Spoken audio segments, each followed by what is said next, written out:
kind of jumps out to you about the running game? I think the quarterback, first of all, he's a threat. Anytime you get a running quarterback who's a threat to run and pass, it makes defending him very difficult. He's a strong runner at that. He has good speed, enough quickness to make you miss, and so he poses a big threat to us. Okay, so and with Ross, the running back, can you kind of talk about his running style a little bit? Physical. He didn't play as much before, but he's definitely one of the guys that we have our antennas up to see if he's going to play or not. From some things, but I think they rotate enough guys to give you different dimensions, and he's definitely, along with the rest of the guys, are strong runners. They run through arm tackles, and you really got to do a good job of getting pads on them and running your feet on contact.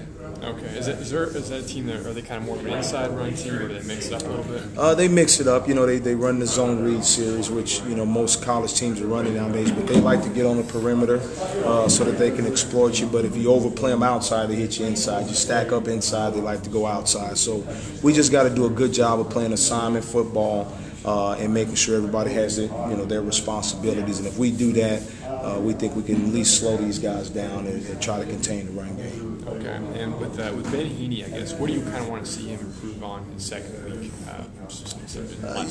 Just some consistency. I talked to Ben a lot about just being consistent in what he's doing. We have no problem with his effort in his physical style of play, but just being consistent with his reads, his keys. And again, this team poses a threat inside as well as a perimeter, so there's time when he's going to have to defend inside, there's time when he has to be outside. We just want to make sure he's defending what he's responsible for and not trying to do both. Okay, could that be kind of something that's a little tough for some young and experienced linebackers who have to be so disciplined against a zone read type of team? Absolutely. Anytime you play option football, you want to make sure that everybody's taking care of their jobs, and as linebackers, sometimes we think we have to make all the tackles, and that's not what the defense is designed for. We have to take care of our responsibility. If our assignment has the ball, then we should make the tackle. If not, we should make sure we're securing our assignment and then pursue to the football after that.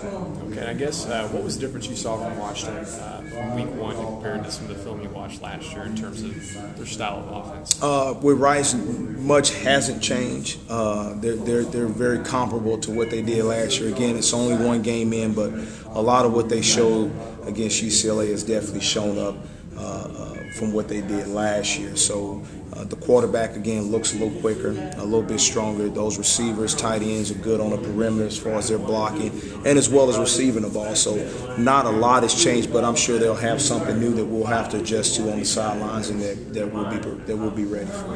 Okay, and you guys were practicing indoor today.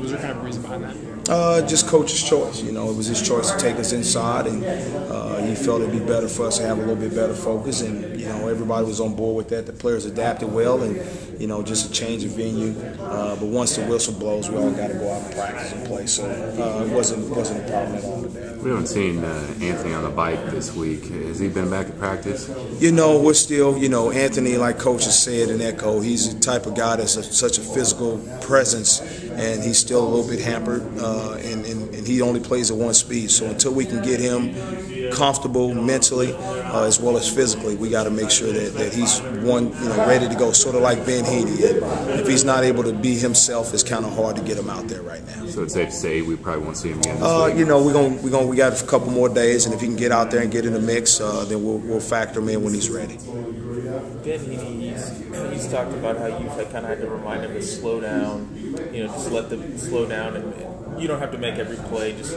get the right read. And yeah.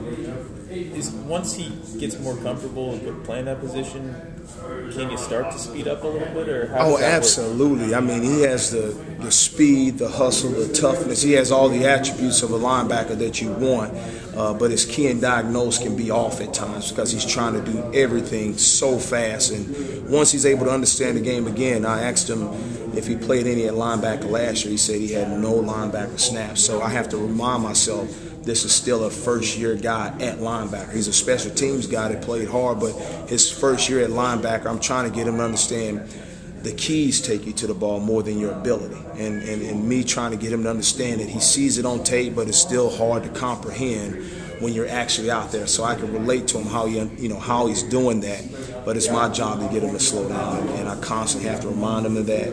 And he sees the difference when he's able to key and diagnose he can conserve more energy, so where he's better and stronger at the end of the game versus wearing himself out at the early part of the game where he's wasting footwork, steps, blocks, things of that nature that wear on over the course of a game. So I'm just trying to get him to understand, conserve some of that energy with his key and diagnose, and he'll be stronger at the end of the game. So sometimes when you think about a middle linebacker, you think about a kind of a bigger guy that kind of goes up and makes big hits. But in this league, in this Big 12, you want a guy that can kind of play in space and has the speed, a guy that's probably played, some running back and those type of positions. Honestly, you want the speed size combination. We all do as coaches, but you coach what you have. And the thing about Ben, he's tough enough.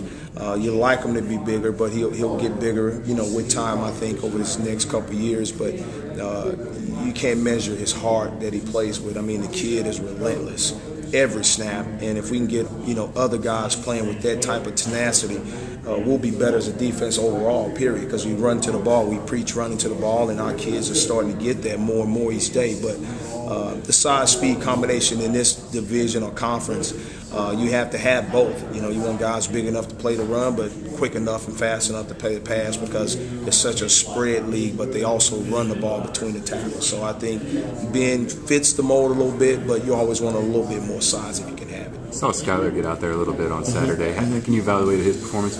Not bad. I think he had anywhere from 12 to 15 snaps, and you just wanted to get him out there to understand now the speed of the game is drastically different, and it'll be even faster this week because of options. Rice option game, perimeter game, and then they also do a good job of blocking. So we'll throw him in there a little bit more. We'll keep bringing him along as need be, but the offense has changed each week, so he's got to be able to adapt in a 3-day work week versus 2 weeks or a camp, and now just seeing how he shift gears, with his film study, what he can handle, and his package is always a little bit smaller than the rest of the guys right now.